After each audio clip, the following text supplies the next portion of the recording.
There is a voice inside your mind that never sleeps. It comments on your failures. It predicts your future. It edits your memories. It interprets every look, every word, every silence. And if you are not careful, that voice becomes your master. You think you are thinking. But most of the time, you are only listening. Listening to an echo chamber inside your own skull. And the most dangerous part, you built it. Brick by brick. Word by word. Thought by thought. Jim Rohn used to say, "You are the average of the 5 people you spend the most time with. But what if I told you there is someone you spend more time with than anyone else? Yourself.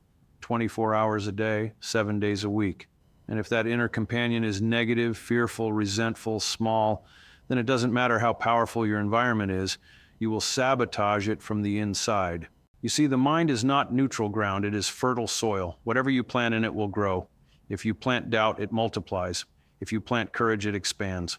But here is the trap. Most people don't consciously plant anything. They simply allow whatever falls in to take root. Opinions from childhood, criticism from teachers, rejection from lovers, failures from years ago, and those seeds grow into a forest of internal noise. And inside that forest, your own voice begins to echo back at you. You're not good enough. Echo. You always mess this up. Echo. People like you don't succeed. Echo. You hear it so often that it starts to sound like truth. But there is a deeper, more dangerous truth we haven't touched yet. The echo chamber inside your mind does not just repeat your fears. It amplifies them. It edits out contradictory evidence. It selects memories that confirm your worst beliefs. It becomes your personal propaganda machine. Think about it. When you fail once, what happens? The mind says, "God, see, this is who you are." It does not show you the times you succeeded. It shows you the one mistake. It loops it, replays it, enhances it. It turns a single event into an identity. An identity is destiny. If you say, "I am shy," your mind searches for proof. If you say, "I am unlucky," it highlights every setback. If you say, "I am behind in life," it measures you against everyone ahead of you and ignores those behind you. The echo chamber filters reality until you see only what supports the story you already believe. This is not weakness, it is wiring. The brain is a prediction machine. It wants to conserve energy, so it builds shortcuts, patterns, narratives, and once a narrative forms, it defends it like a king defends his throne. The Stoics understood this long before neuroscience gave it a name. Marcus Aurelius wrote in his private journal, later known as Meditations, that the happiness of your life depends upon the quality of your thoughts. He did not say your income. He did not say your reputation. He said your thoughts, because your thoughts become interpretations. Interpretations become emotions. Emotions become decisions. Decisions become habits. Habits become character. And character becomes destiny. But here's the problem. Most people never question the first link in that chain. The thought itself, a thought appears. You're falling behind. And instead of examining it, you obey it. You feel anxiety. You scroll through social media. You compare, you shrink. And the echo chamber grows louder. But there is a deeper, more dangerous truth we haven't touched yet.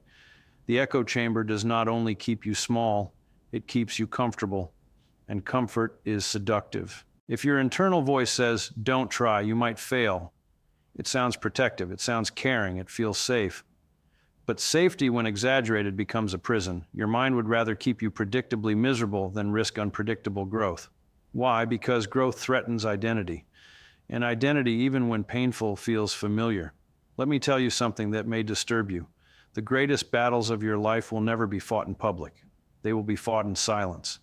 In the quiet moments when you're alone with your own thinking, when no one is watching, when no applause is coming, when no one can correct you, you can have the best mentor in the world. You can read the best books. You can attend the most powerful seminars. But if your internal echo chamber dismisses it all with, "That won't work for me," you are done before you begin. This is why 2 people can hear the same advice and have completely different outcomes. One hears possibility, the other hears threat. One says, "This is a chance." The other says, "This exposes me." The difference is not intelligence, it is internal dialogue. Consider social dynamics. You walk into a room full of strangers. Immediately, the mind begins narrating. They are judging you. You don't belong here. You're underdressed. Notice something. None of those statements are facts. They are interpretations, yet your body reacts as if they are reality. Your heart races, your posture shrinks, your voice lowers, and then something fascinating happens. Because you act insecure, people respond cautiously. They mirror your energy, and now your mind says, "See, I told you." The echo chamber uses your own behavior as proof. It is a self-fulfilling prophecy factory. But there is a deeper, more dangerous truth we haven't touched yet. The echo chamber is not always negative. Sometimes it flatters you. It tells you that you are always right, that criticism is jealousy, that failure is someone else's fault, that you don't need to improve. This is the more seductive trap, because negativity hurts, but ego comforts. If your internal voice constantly justifies you, you will never evolve. Growth requires friction. It requires the ability to say, "Maybe I was wrong." But the echo chamber hates humility. It prefers certainty, even false certainty. Look at leaders who fall from grace, athletes who collapse, entrepreneurs who go bankrupt. Rarely is it lack of talent. It is the inability to hear dissent. And if you cannot hear dissent from others, you certainly cannot hear it from yourself. You must become the architect of your inner environment. Imagine your mind as a room. Right now, it may be filled with old furniture, outdated beliefs, broken promises, dusty regrets. And every time you enter, you trip over them. But instead of cleaning the room, you complain about the space. The first discipline is awareness. Catch the thought. Don't chase it. Observe it. When the voice says you can't, pause. Ask, is that objectively true, or is it just familiar? The Stoics practice something called cognitive distancing. They would say, I notice I'm having the thought that small phrase creates space between you and the echo. And in that space lies power, because you are not your thoughts. You are the observer of your thoughts. But there is a deeper, more dangerous truth we haven't touched yet. If you do not consciously build your internal voice, the world will build it for you. News cycles, social media algorithms, cultural expectations, they all compete to enter your mind. And they do not enter as guests. They enter as architects. They design your fears. They define your desires. They tell you what success looks like. They tell you what failure means. And if you are not vigilant, your echo chamber becomes a megaphone for other people's agendas. You start chasing goals you never chose, comparing yourself to standards you never agreed to, feeling inadequate for not living a life you never actually wanted. This is modern slavery. Not chains on your hands, chains on your perception. Freedom begins in the mind. Jim Rohn often reminded people that discipline weighs ounces while regret weighs tons. I would add something to that. Awareness weighs ounces, ignorance weighs tons. When you become aware of your internal echo chamber, you may feel discomfort. You may realize how often you insult yourself, how casually you predict failure, how quickly you assume rejection. That awareness stings, but it is the sting of growth, because once you see the pattern, you can interrupt it. Here's a practical exercise.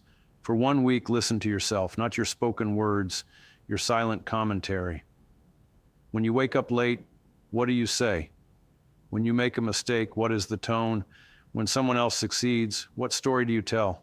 Write it down, not to judge yourself, but to collect data.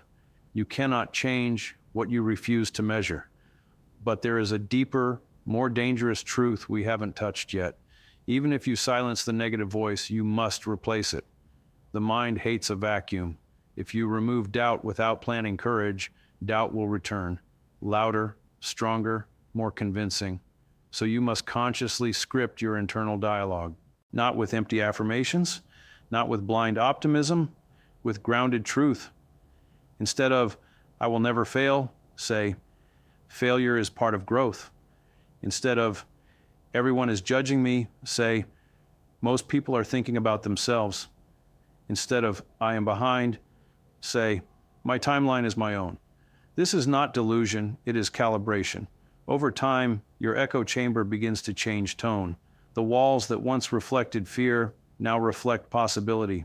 The voice that once mocked you begins to mentor you. And here is the miracle. When your internal dialogue changes, your external behavior follows. You take more risks, you speak more clearly, you set stronger boundaries, you pursue larger goals. People will think you changed. In reality, you simply renovated the room inside your head.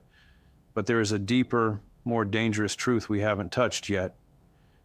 The echo chamber inside your mind does not disappear, it evolves. At higher levels of success, it whispers new fears. Now you have more to lose. Now expectations are higher. Now failure will be public. The scale changes, the voice adapts. That is why mastery is not a one-time event. It is a daily practice. Every morning, you must choose which thoughts to entertain. Every evening, you must review which thoughts you allowed to dominate. This is mental hygiene, as essential as brushing your teeth. If you neglect it, decay sets in quietly. The greatest performers in any field understand this. They do not just train their bodies, they train their minds. They rehearse success internally. They anticipate obstacles. They reframe setbacks. They do not allow the echo chamber to run wild because they know something most people ignore. The world outside responds to the world within. You want to change your income? Change your internal narrative about value. You want to change your relationships? Change your internal narrative about worth. You want to change your confidence? Change your internal narrative about capability. Everything begins in that silent space. And so I ask you, what is the dominant voice inside your mind right now? Is it a critic, a victim, a cynic, or a builder, a strategist, a mentor? You cannot afford to be careless with this because you carry that voice into every meeting, every decision, every risk, every opportunity. If the voice says, you don't deserve this, you will unconsciously sabotage it. If it says, you can learn this, you will persist long enough to win. In the end, life is not just about what happens to you. It is about what you tell yourself about what happens to you. Two people can lose a job. One says, I am finished. The other says, I am free. Same event, different echo, different destiny. So here is your responsibility. Become ruthless with your internal dialogue. Interrupt lies, question assumptions, challenge old identities. Speak to yourself as you would to someone you are responsible for, because you are.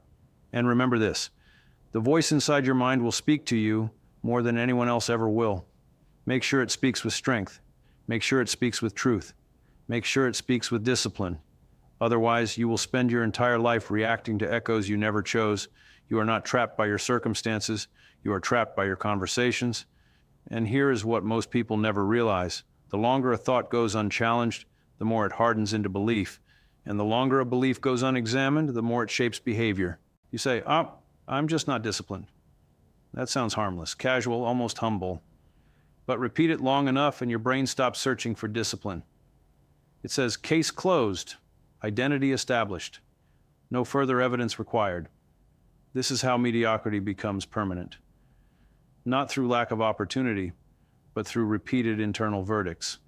But there is a deeper, more dangerous truth we haven't touched yet. Your echo chamber does not only influence how you see yourself, it determines what you even notice in the world. If you believe people are selfish, you will see selfishness everywhere. If you believe the world is unfair, every inconvenience becomes confirmation. If you believe success is rare, you will interpret every success story as luck. Your perception becomes selective, your attention becomes biased, and slowly, quietly, your reality shrinks to match your narrative. This is why two people can live in the same city, work in the same company, grow up in the same neighborhood, and experience completely different worlds. One sees opportunity, the other sees obstacles. One sees allies, the other sees threats. Same environment, different echo. The Stoics trained themselves to separate events from interpretation. Epictetus taught that it is not things that disturb us, but our judgments about them. Think about that. The disturbance does not come from the event. It comes from the story you attach to it.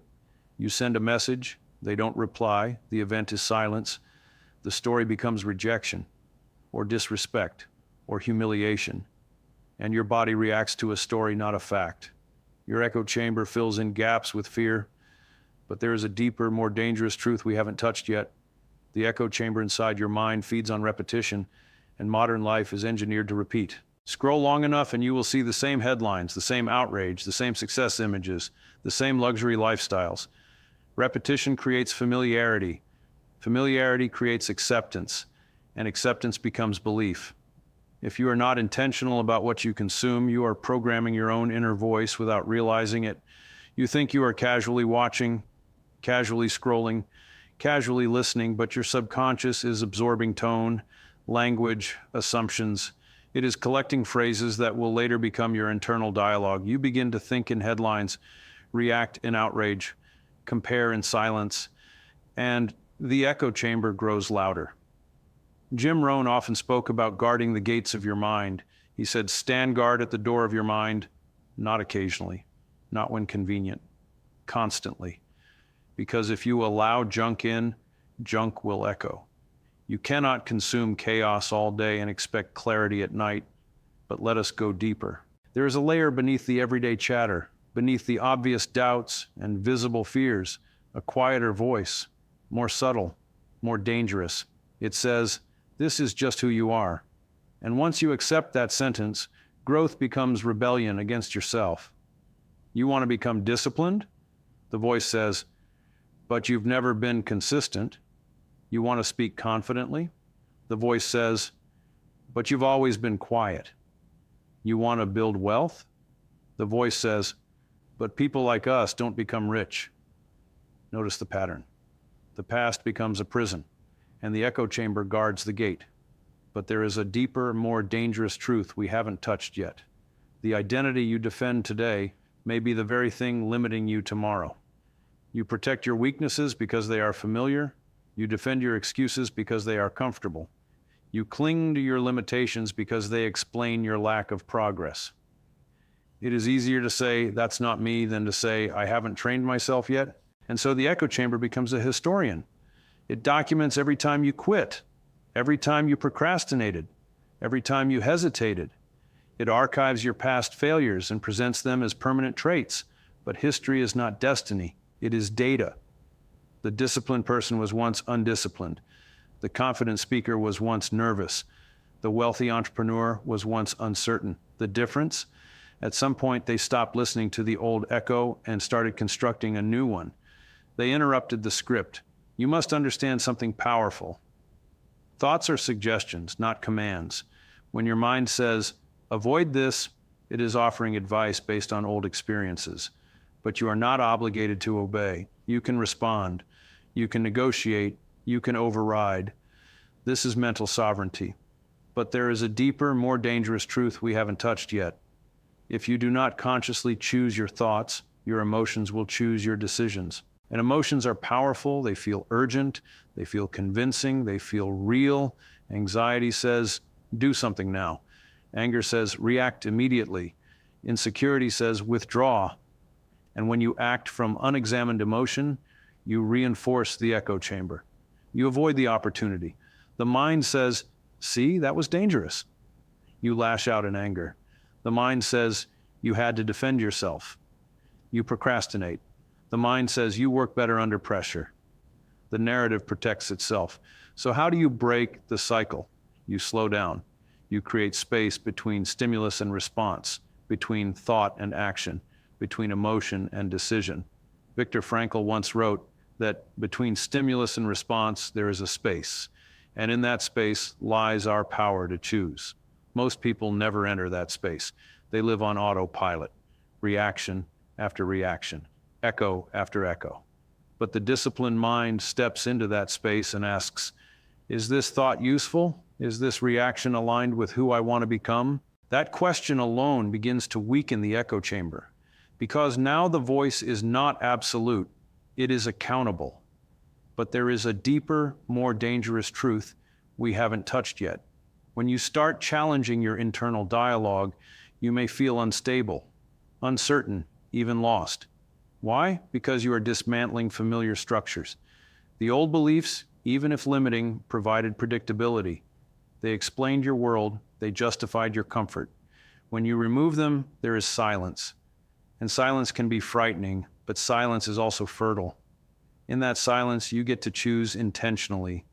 You get to design the voice you want to live with for the rest of your life. Ask yourself, if a child were listening to every thought you have about yourself, would you be proud or would you be ashamed? Because in many ways, you are that child, still shaped, still impressionable, still influenced by repetition. Speak to yourself with strength, not softness that breeds laziness, but strength that breeds growth. Instead of, I'm terrible at this, say, I'm in training. Instead of, I can't handle pressure, say, pressure is practice. Instead of, I always fail, say, I am refining my method. Language matters, tone matters, repetition matters. The echo chamber inside your mind is not evil. It is powerful, and power without direction becomes chaos. But directed power becomes transformation. There is something else you must confront. Your environment will often reinforce your old echo. If you change your thinking, some people will resist it.